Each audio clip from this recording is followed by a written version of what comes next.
Hey guys, thanks so much for tuning in this week to This Georgia Clay. If you are new here, please hit that subscribe button and follow along with our new journey. We are building our second home with Fischer Homes. This is an Ivy Floorplan, and today we have a lot of exciting updates for you guys. We were surprised when we came to the lot as well. I kind of got a peek from it from one of my neighbors. Linda sent it over to me, but it's amazing to see it actually in person. So let's go ahead and get into this week's vlog.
So we finally have our first official update. We're actually getting to see the floor plan.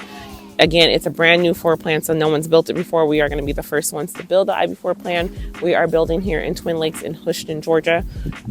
So we're super excited about it. I know they're probably going to use our home as a virtual tour once it's all completed or whatnot. But to be able to see the scale, to see the floor plan here, as you guys can see, it looks so massive. It's so beautiful.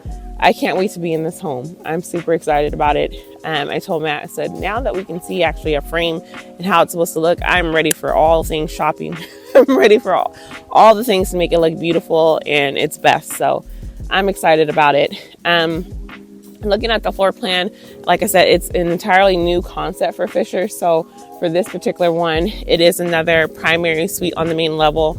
Right now they have a Charles floor plan that has a bedroom on the main level for designer collection. And I think that's about it for in terms of 2 stories. It's just primarily, it was really just a Charles. Or if you went with a ranch floor plan, then obviously it's just a 1-level home. But for us, we wanted to have something a little bit different, a little bit more modern this time around. The Charles is a great floor plan. It's a little dated. It's a little bit traditional, and we wanted something that was new, fresh, and hip. So yeah, this is our Ivy floor plan.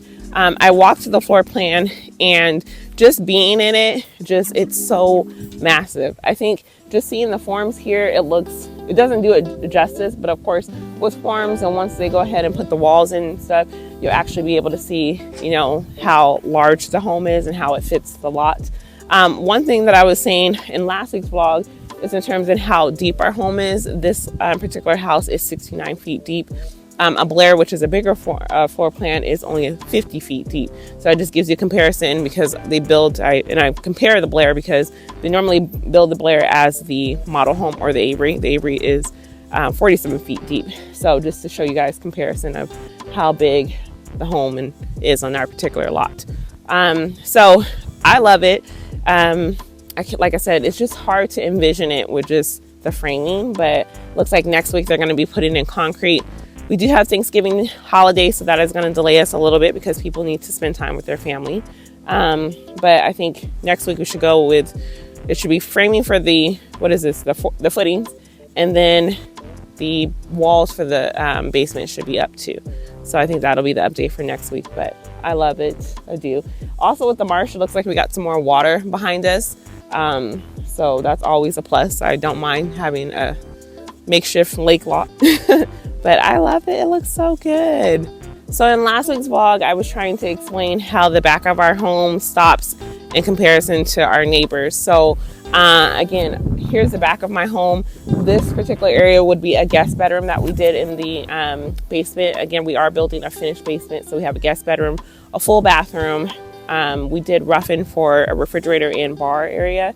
And then Matt's office will be in this space as well. But So this just shows you that this is the back of the house, and I'm in line with my neighbor's backyard, not necessarily in line with their home. So my home is towards the back, or my room is towards the back as well. It's on top of the guest room. So our windows that we paid for, those extra windows in our that we chose as an upgrade, definitely I'm gonna love that, because I'm not necessarily looking at the side of someone's home. So I'd rather see greenery in their backyard than the side of their siding or anything like that. So I do love that. Like I said, it's not going to give us that much of a backyard, but then when I look at it, it actually gives us a pretty decent backyard though, babe. Like from here, because this is still our property line too, so actually it is a pretty decent backyard, and it gives us usable space. It'll be flat rather than having a slope.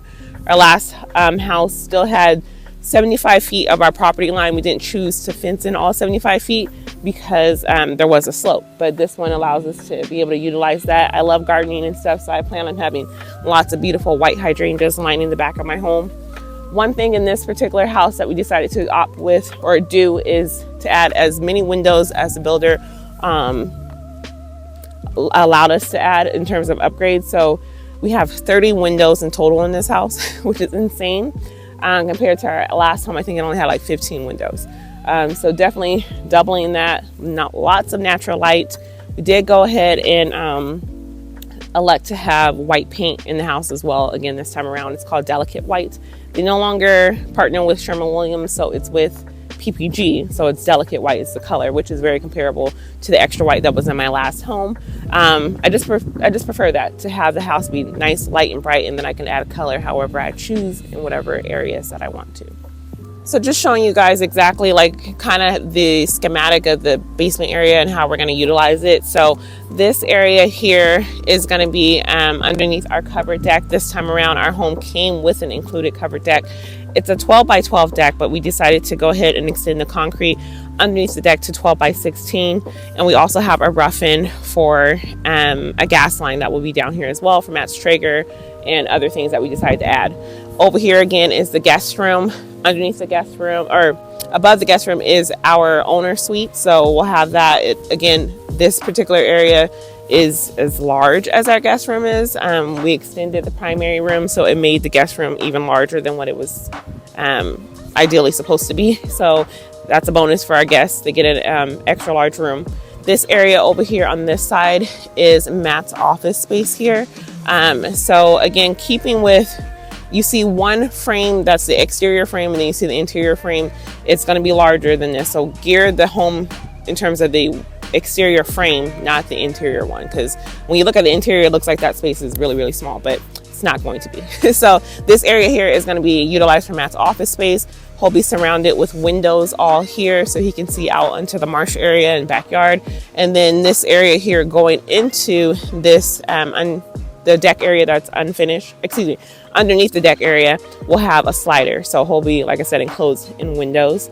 And then we'll have someone come out, and our ideal, Matt will put it up on the screen, is a glass partition to separate the rec space from his office. Then all back here, the rec space in the middle portion of the framing that you see is going to be just rec space. So we'll build our mini bar area or kitchenette.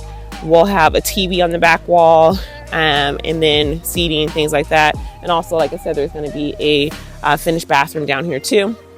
And then all the way the very far part over there on the right hand side of the house is going to be another unfinished space. I love this floor plan because it gives you two unfinished spaces. One space will have all of the mechanics of the house, water heater, things of that nature. And then one of them is just doesn't have anything in it. And then we're going to utilize that, probably finish it out and make a man cave for Matt. So like a movie room, a true dedicated space, because he really wanted that. And that was one thing we loved about the Margot. But the Ivy gives us that option just in a little bit different way. It might not have double door entrance, but it'll still give him the same concept once we're in there. So that's what we plan on doing. So we'll save that space for him. And then, yeah, but pretty much he has full reign of the basement. So whatever he wants to do down there is going to be up to him, except the guest room. I'm going to do the guest room, but he can have all the rest of the basement. So that'll be nice. But I love it. I can't get over how it looks. To me, it looks like either an H shape or an N shape. It could be a W if we had like a little piece over there. So I don't know. It's a unique floor plan in terms of the shape. I can't wait to see it. I know that seeing a frame doesn't necessarily do it justice because you need the walls and everything that makes it all come together, but I'm excited for it. I really am. Are you excited, baby? I am. I'm so excited. I cannot wait. So we should be done, I would say like mid-April probably is when this house will be done. So a lot faster than we built 3 years ago. So again, I'm excited for it. All right, guys. Well, thank you so much for tuning in this week to This Georgia Clay. Please make sure you like, subscribe. Let me know in the comments what you guys think of our Ivy floor plan, and we'll see you guys next week. Bye, guys.